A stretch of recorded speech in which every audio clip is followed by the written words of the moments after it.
Vous regardez la Fondation Maloa Télévision. Très bon choix, madame, messieurs. Bienvenue dans cette grande édition du journal Vespéral. Nous allons partager ces plateaux, bien sûr, avec un invité sur ces plateaux, Michel Longwa. Michel est notre invité de la grande édition du journal. Débutons cette grande édition avec cette information. Plusieurs affiches des candidats députés font désormais actualité dans les rues de Kinshasa, mais notamment dans les différents acteurs de la ville, de province. Ces candidats ayant obtenu leur numéro tel que rendu public par la CENI en font déjà usage le début de leur campagne. Plus d'éclairage dans cet extrait et éléments de réflexion choisis par Igor Sombo. Effectivement, la CENI, si pas hier ou l'avant-hier, il a publié les numéros d'ordre des candidats retenus au niveau national. Et la réalité, c'est toute l'étendue, en général et en particulier dans la ville de Boma. Parfois, la majorité des candidats ont publié ou sinon continuent à publier leurs numéros dans le sens d'informer directement ou indirectement à la population qui jadis souverain primaire et électeur d'être déjà fixés au numéro de chaque candidat concerné. Et parfois, les avis sont partagés. Ce n'est pas de la mathématique. Je vais juste réfléchir que quand un candidat prend son numéro, l'affiche dans les réseaux sociaux ou sinon son statut ou que sais-je encore, en tout cas pour moi, je ne pense pas que cela peut constituer une faute du côté de la CENI avec comme conséquence des radiations. Parce que la CENI a publié, n'est-ce pas, les numéros d'ordre. Et les candidats n'ont fait que relier et partager, n'est-ce pas, des numéros se trouvant déjà dans les lieux publics. Est-ce que la question que nous devons nous poser, publier une histoire ou un truc, un numéro qui est déjà dans les lieux publics constitue une faute, question mark. Donc, il y a tellement beaucoup des aspects que vous avez évoqués. Quand vous parlez de la propagande, qu'il y a déjà de ceux qui font propagande, qui font des campagnes de diabolisation. Non, par rapport aux campagnes de diabolisation, moi je pense que la CENI a intérêt d'organiser des séminaires, n'est-ce pas, dans toutes les entités, parce qu'ils sont représentés par des antennes, par des bureaux, comme vous le savez. La CENI a intérêt de voir comment organiser des séminaires, comment organiser des formations, comment sensibiliser par des voies médiatiques, n'est-ce pas, les comportements que devrait adopter tout candidat, bien que nous ne sommes pas encore à la période de propagande électorale. Donc, l'opposant Martin Fayoulou a exhorté le président de la République à prendre conscience de la gravité de la situation et à cesser de jouer avec le fait. Le président du parti politique Engagement pour la citoyenneté et le développement a par ailleurs jusqu'à étaler, à imputer la charte des violations de droits de l'homme à l'endroit des FARDC perpétrés à l'est du pays. Revenons donc sur l'extrait de son discours choisi par Ruth Dinanzaï. Ce qui est pire, c'est que ce ne sont pas tous ces groupes armés, ivres du sang congolais et des minéraux du Congo, qui ont tué comme ils le font depuis plusieurs années sans crainte de représailles. Ce ne sont pas non plus les agresseurs rwandais et leurs supplétifs du M23 qui ont violé, massacré, incendié les villages et sommé les Congolais à fuir leurs terres, comme ils le font depuis plusieurs années déjà. Mais ce sont les militaires de la garde républicaine congolaise qui ont froidement et lâchement massacré nos compatriotes qui voulaient tout simplement manifester pour dénoncer l'occupation de notre territoire par le Rwanda, tout en regrettant vivement la passivité des forces de la MONUSCO. J'aimerais tout de même prodiguer un conseil à M. Félix Tshisekedi. Prenez la mesure de la gravité de la situation et arrêtez de jouer avec le feu. C'est ce lundi que le président du tribunal des commerces de Kinshasa Matete a renouvelé son serment devant le membre de sa juridiction, mais notamment aussi avec les hauts magistrats de la République. Revenons sur ce qu'a été la cérémonie de cette prestation de serment dans ces reportages de Torres Satibou.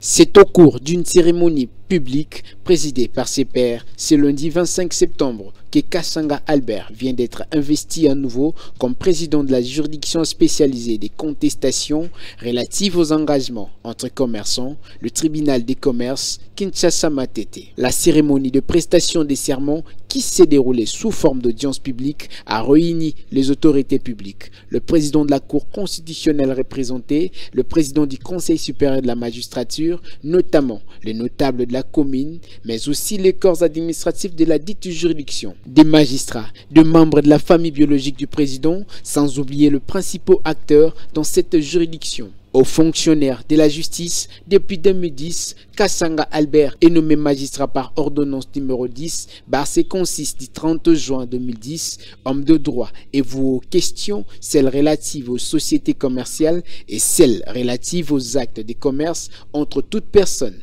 a juré de faire appliquer la loi et rien que la loi durant son mandat. Avec honneur et dignité, les fonctions qui me sont confiées.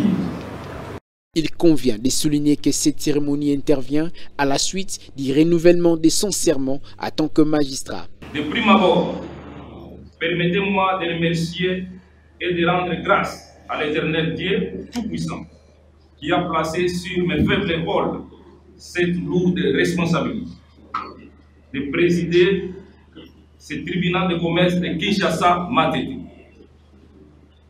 Sincère reconnaissance également à son Excellence, M. Félix Antoine Tshisekedi Tshilombo, président de la République, chef de l'État et magistrat suprême. Ici est de savoir que face aux défis énormes liés à cette juridiction, le président est appelé à non seulement faire mieux, mais aussi à faire plus que ses prédécesseurs.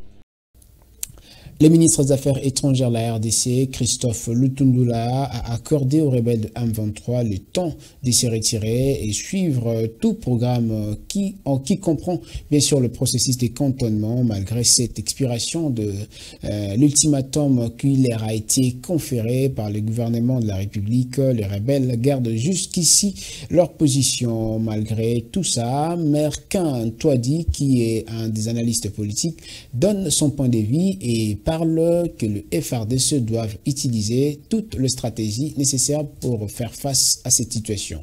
Regardez. Nous avons tous suivi l'ultimatum que l'armée loyaliste a donné au M23 qui a expiré ce 24 septembre 2023. Bon, en tant que citoyen, on ne peut que soutenir notre armée. Toutefois, ces terroristes du M23 doivent toujours quitter par la force. Donc, à notre armée d'utiliser toutes les stratégies nécessaires pour que finalement Bunagana soit libéré. Bon, ce qui est vrai, il y a aussi ces problèmes de bouclier humain. Donc, ces terroristes peuvent utiliser la population de là comme bouclier humain. Mais donc, à l'armée d'être vigilante, c'est quand même une affaire délicate. Nous, en tant que citoyens, ne pouvons que souhaiter que cette guerre soit remportée par notre armée et pour que la population de l'Est vive en paix définitivement. Donc, nous soutenons cette montée en puissance de FRDC. Et nous osons croire qu'ils vont bouter l'ennemi hors du territoire national. Merci. Il est avec nous, notre invité, comme je l'avais annoncé au début de notre journal, Michel Ongwamashi, et bien sûr un analyste politique, mais notamment le coordonnateur d'une structure associative qui encadre et qui milite pour la promotion de la jeunesse. Monsieur Michel Ongwamashi, bonsoir. Bonsoir, monsieur Elvis. Très heureux de vous recevoir sur ces beaux plateaux de la grande édition de la FM Télévision. Moi également, je suis très content de passer à votre chaîne téléviseur, puis de passer un joli message à la population congolaise. Merci beaucoup. Déjà d'entrée de jeu, on va aller. Vous avez suivi l'actualité notamment comme tout autre Congolais, comme tout citoyen congolais. Ça vous dit quelque chose qu'il y ait déjà des ça et là, le calico, mais notamment des banderoles, des affiches qui proclament déjà dans un premier temps le tour et l'annonce décisive de ces élections qui s'annoncent très rude bataillon. Oui, je vais répondre d'une manière directe, c'est-à-dire les élections s'approchent et nous devons savoir et dire à la population de quoi il s'agit.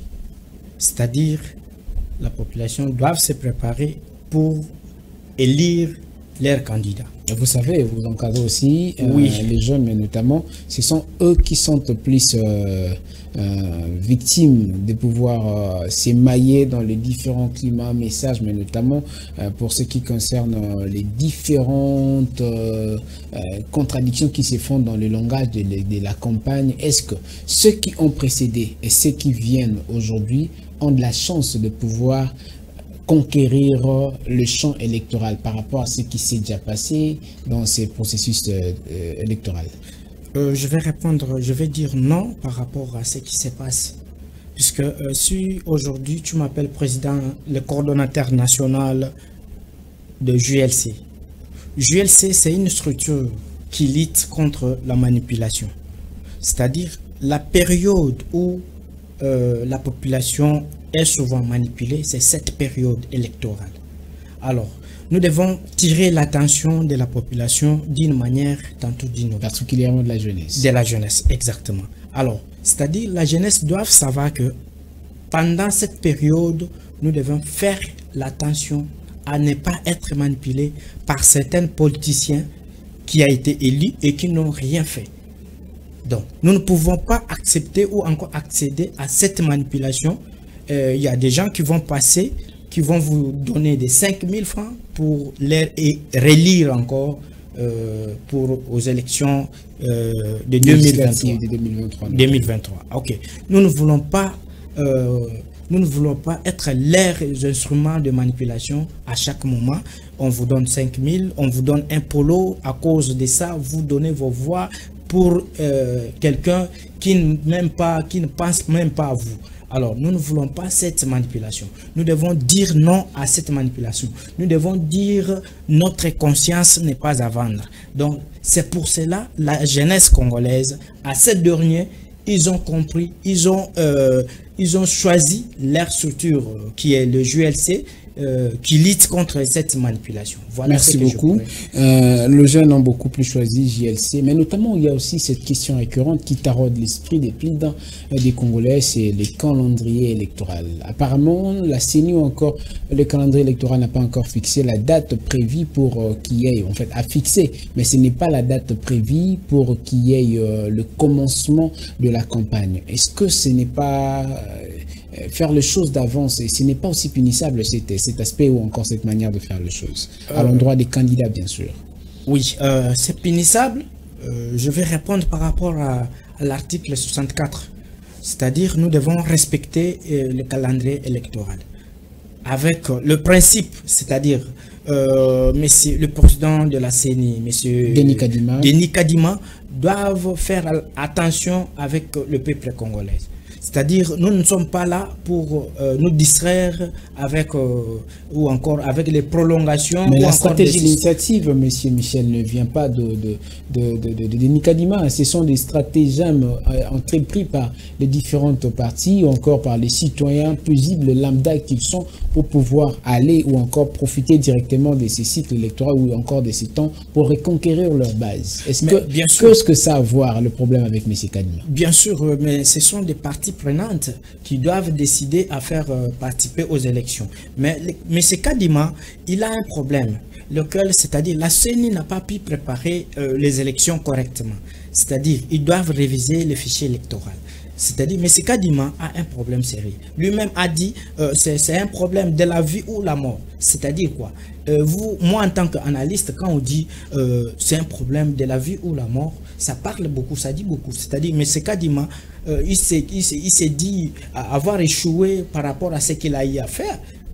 Donc, c'est un problème de la vie ou la mort. C'est-à-dire, le peuple congolais attend de M. Kadima une élection transparente et crédible. Avant d'entrer avec cette question aussi majeure qui est dans l'actualité, la sortie médiatique de Martin Fayulu, je vais vous poser une petite question juste avec le président de la centrale électorale. Comment croyez-vous qu'aujourd'hui qu'il peut y avoir une question de la vie ou de la mort, d'autant plus que ces derniers a invité le parti prenant au processus pour discuter? C'est peut-être que le sens des récidivismes qui est entrepris dans les chefs de plusieurs partis prenantes aux élections, ou encore des candidats qui sont aujourd'hui en train de faire les choses contrairement à ce qu'ils devaient faire avant.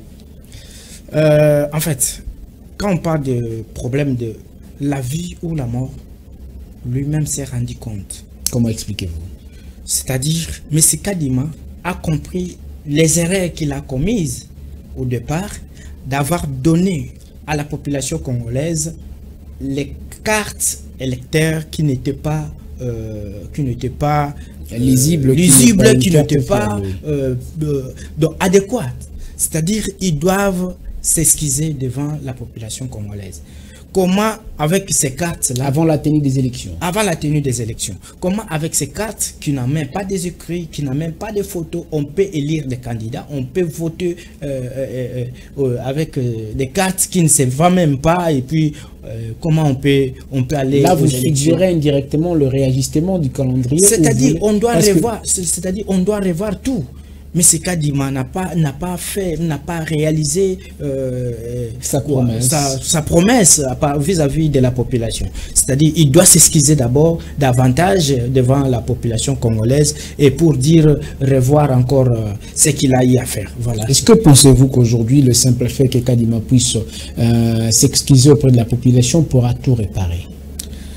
Bon, quand on dit celui qui se sent un peu mouché, connaît. Mais moi, je dis à M. Kadima de demander, de présenter ses excuses à la population congolaise. Qu'il pleuve, qu'il neige, il doit les présenter. Je me suis posé la question, est-ce que cela doit se faire avant la tenue du scrutin? Avant même la tenue des élections. Puisqu'il y aura même, moi je ne pense même pas qu'il y aura élection avec la lire où vont les choses. Vous verrez que avec quelle carte la population doit voter. C'est-à-dire les écrits. Avec la carte qu'a de livrer la CENI. Mais là, ça pose problème. Quand vous posez la question à nos membres ou encore à la population te dira, ça pose même problème, quelqu'un qui va à la banque pour retirer l'argent et du coup, il arrive là-bas, on lui complique puisque la carte ne se voit pas, ne se lit pas et puis c'est inacceptable. Mais ce Kadima ne peut pas jouer à la population congolaise. Ils doivent présenter ses excuses avant qu'il y ait les élections. Est-ce que la manière de dire les choses que vous êtes en train de dire, vous insinuez être défaitiste ou vous êtes pessimiste qu'il n'y aura pas des élections? Moi, je suis pessimiste, c'est-à-dire je connais ce que je dis. Je connais. Pourquoi ne pas donner la chance puisqu'il est mordicus, contraint par, malgré qu'il y a des réalités? On donne la chance à celui qui reconnaît. On donne la chance à celui qui reconnaît. Selon vous qui ne reconnaît pas? Et celui qui ne reconnaît pas, on ne peut pas lui donner la chance, puisque c'est inacceptable. On ne peut pas donner la chance à celui qui n'accepte pas. Il y a cette question, Michel Ngomachi, il s'agit notamment de la sortie médiatique de Martin Fayulu qui a adressé un discours selon ces discours est directement adressé à la nation et c'est avec ces discours que nous allons aussi avoir votre point de vue, monsieur Michel Ngomachi. Vous avez suivi, je pense, avec une attention aussi particulière comme étant tout citoyen congolais. Qu'est-ce que ça vous dit aujourd'hui, la sortie médiatique de Martin Fayulu à l'heure, au moment justement des enjeux électoraux, mais notamment des enjeux liés à la politique du pays? C'est comme je dis, à chaque fois au Congo, nous n'avons pas de bons leaders. C'est-à-dire le Congo a connu un sérieux problème de leadership.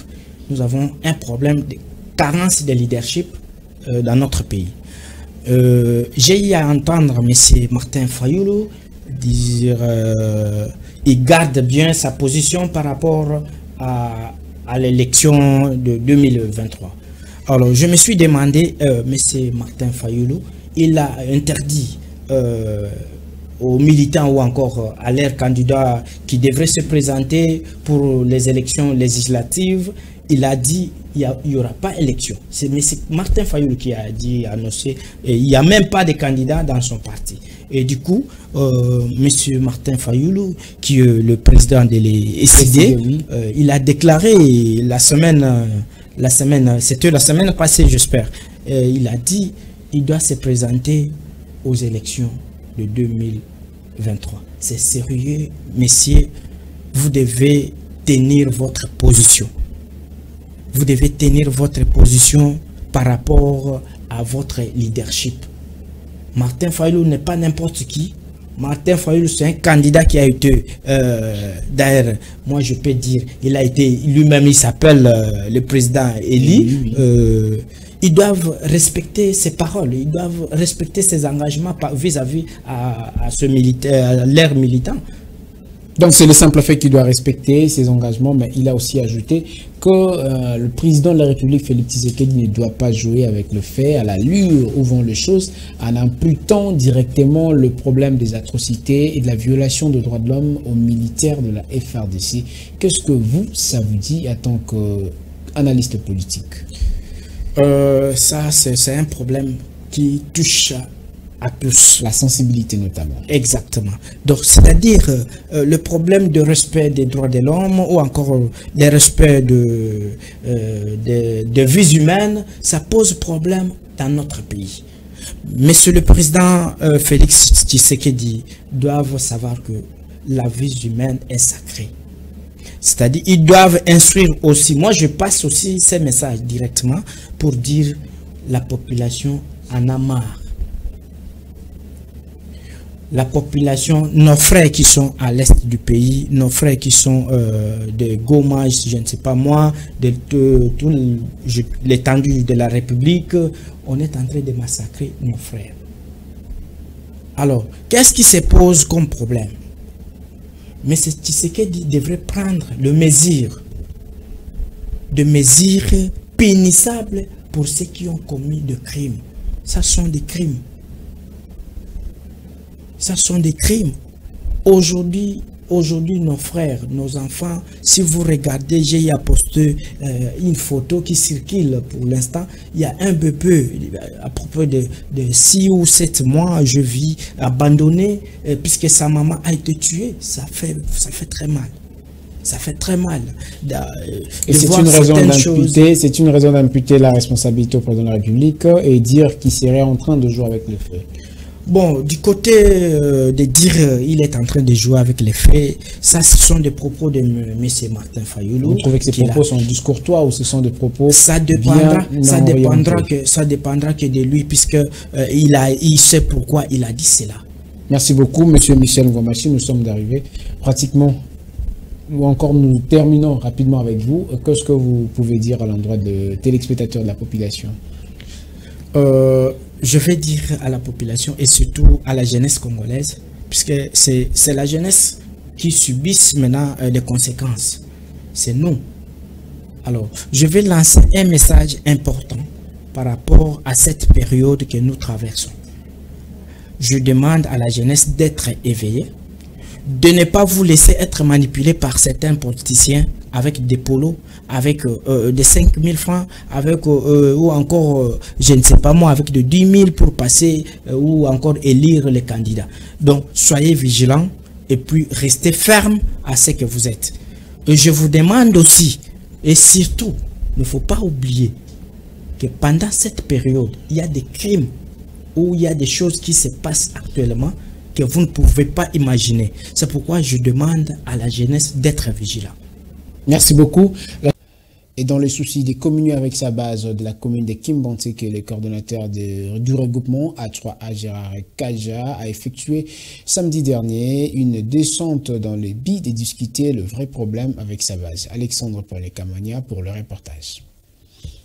Accueilli par une foule immense venue de partout pour la circonstance de la rencontre, avec sa base de Kimbantseke, le coordonnateur de l'ASBEL A3A, Gérard Kaja, a réuni les habitants de cette municipalité qui ont révélé devant la presse plusieurs désidérata qui gangrènent leur communauté. Je suis venu partager avec des mamans qui étaient en difficulté par rapport au débit. Ils m'ont appelé, ils ont dit notre fils doit revenir nous accompagner pour que certains enfants qui n'avaient pas encore commencé l'école puissent rejoindre l'école.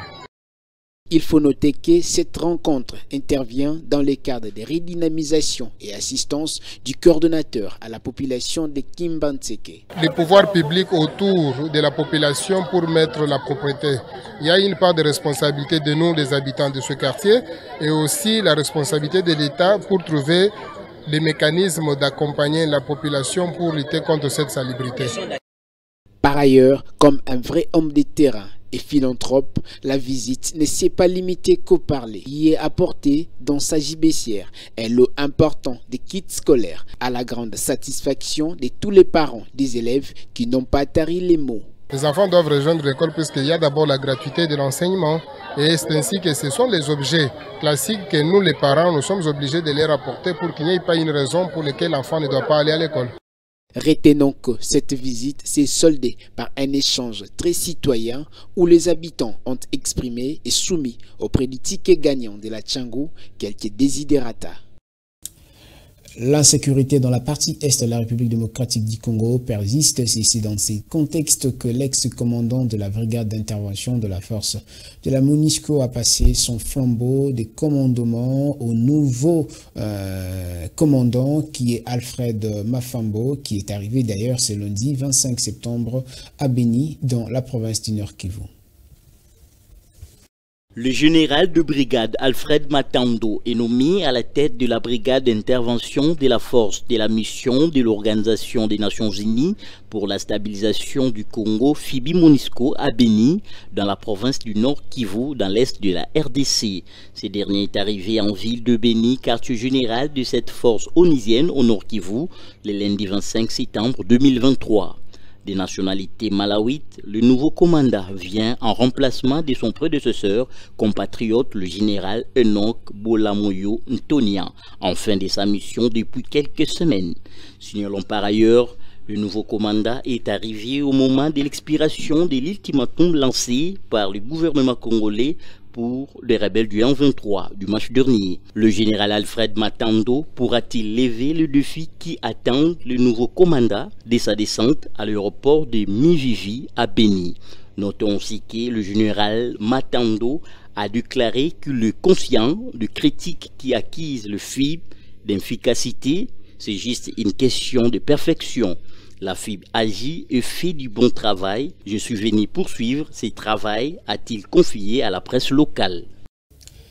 Et sport, à présent, ça y est pour le FC Renaissance qui tient son nouveau comité sportif réélu pour un mandat de 3 ans à l'issue d'une assemblée générale élective tenue le lundi 25 septembre en présence des instances sportives et c'est Maître Billy Maloua Cléophas qui est réélu au poste du président sportif du club Orange de la capitale, Léonen Ngolo, pour le reportage.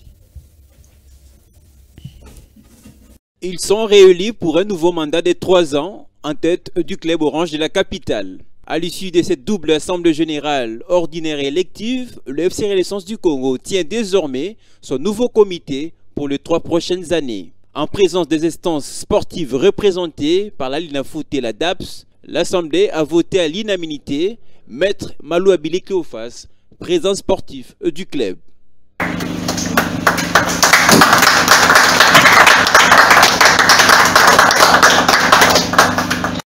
Médard Kankolongo, vice-président.